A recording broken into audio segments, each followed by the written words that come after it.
Welcome to Baking with Frank. Frank Rush was a baker at the turn of the 20th century at the Uffelman Baking Company in Cincinnati, and then at his own bakery in Newport, Kentucky. Frank was also my great-grandfather. Through his handwritten batch-sized recipe book, I'm breaking down his recipes and getting to know him better. I'm Tom Mattingly, and this is Baking with Frank.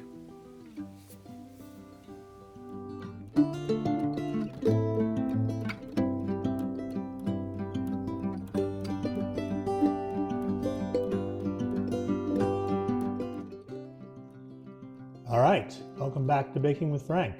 Got a little thing going on, so pardon my voice. You can take some pity on me and go hit the like and the follow and the subscribe and all those, because I'm sick. Anywho, this week was President's Day. So we're going to make President cookies. This is a Frank recipe. Making a couple of substitutions. No lard, because I don't have any lard. So let's get started. We're also not going to use the KitchenAid on this one. We're just going to hand mix. So that means I get to use my favorite spoon right there. That still has the burn. We'll talk about that later. But we're going to start out with 1 3/4 ounces of Crisco right there, and 6 ounces of sugar, just regular old white sugar. And we're going to cream those together best we can. But also, Frank wouldn't have had a KitchenAid, so occasionally let's go back to Frank's way. Was this it? Also don't know. He probably would have used the pastry cutter, why am I not using the pastry cutter? Hold please.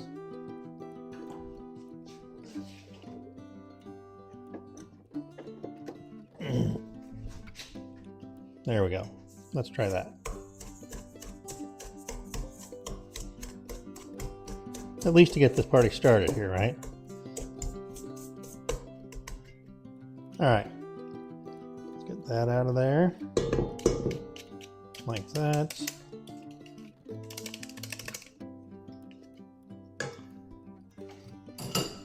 And now that it's all in there, well, mush it together a little better with the spoon. All right, so to that, I'm gonna add 1 egg right there. Come on. There we go.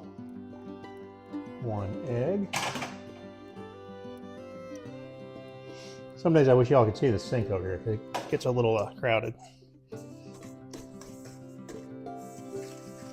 Okay, so there's that. We're going to go ahead and add in some almond. We haven't done an almond cookie in a minute. So we're going to add in some almond extract. About 1 teaspoon. I'm going to put in what's left in the jug there. It smells so good. All right, I'm going to say that's 1 teaspoon. Maybe I'll put a glug of vanilla on top of it, just for good measure. Flavor's flavor, right? There.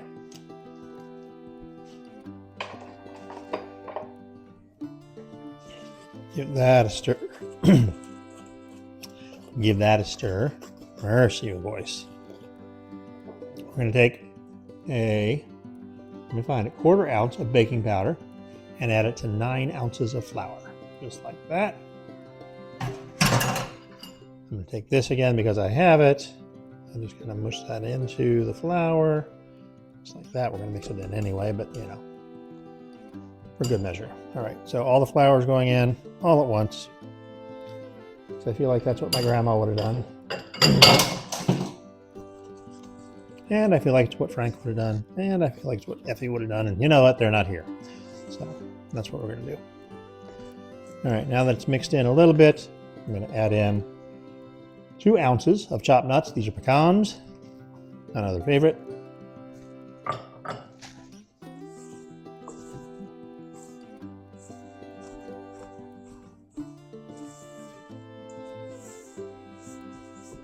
It is a very dry mixture. as I'm sure you can tell. I'm going to add a little bit of milk just to get it over the edge. Just do a sploot of that, about a sploot and a half. Now, you'll note that Frank's recipe has a pint of milk in it, but Frank also has 4 eggs and a whole lot of everything else. So there's still a lot of dry in there, though. Maybe I'll do another sploot. It's a double sploot. All right, so still a little dry. I'm okay with it. I'm going to take some plastic wrap.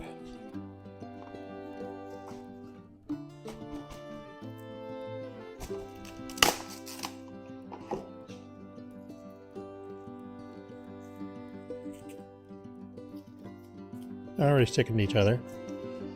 Put a man on the moon, but we can't make plastic wrap that doesn't stick to each other. Put that right in the middle. I know we can, I just don't buy it because I'm cheap. All right. Get all that goodness off of there.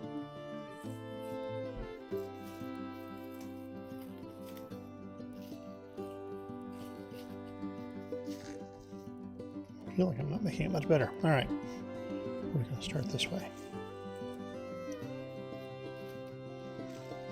So we're quickly coming up on a year of baking with Frank. You realize that. 52 recipes that hadn't been touched since at least the 50s, and most of them not since the 30s, that we've made here together. I think that's pretty darn cool. And I appreciate each and every one of you that's out there watching this. And I'm sure somewhere Frank's looking down and going, number one, all right, crazy, what do you think you're doing? And number two, also pretty happy that his legacy is being shown here. Of course, as we cover, never got the chance to meet Frank. He was gone well before I was around.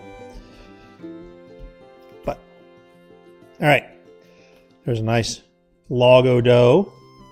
So we are going to stick that in the fridge for at least 2 hours. Might be tomorrow. We'll see how I feel later after I have dinner. Then we'll go from there. Come on back. Okay, so we've chilled the dough for 2 hours. Turn you down here so you can see what we're working with. And we've got this nice log o' dough. I'll try to even this out a little bit,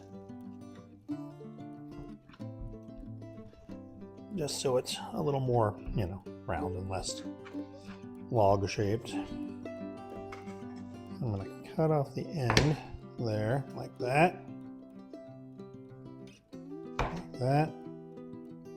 No, we're not going to waste that. All right, and I am going to try to do a little sugar crust on these fellers. So this is just straight up white sugar. I don't know if it's called a sugar crust. I made that up. But you know, you can see where I'm getting here. All right, so to see, clearly we're getting some cracks there, so it's a little crumbly. But, so some of the, wait, look at me. So some of the recipes I looked at said, roll them out and cut them. All the cookie cutters got put away after Christmas. So I'm not gonna hunt through a bunch of bins to find those. So we're just gonna make this a simple way. We're gonna cut them. I'll cut up a little bit. So, going for about 1/4 inch, like that. That's just mushing them, so I'm going to change to a knife. All right, let's try that. That seems a little better. I don't expect these to spread, so I'm sitting them a little closer, which means they absolutely will.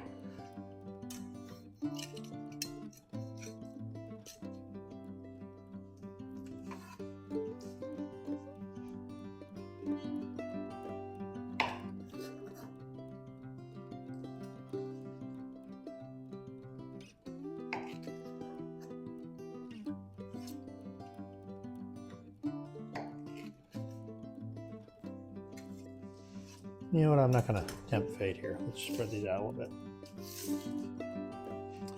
We are actively preheating the oven to 375 degrees. All right, 375 going in for 10 minutes or until they're starting to brown. Here we go. All right, here we are. Look at that, look at that. Let's pick that one. And, as we knew, lovely golden brown, crisp, a little slightly soft center.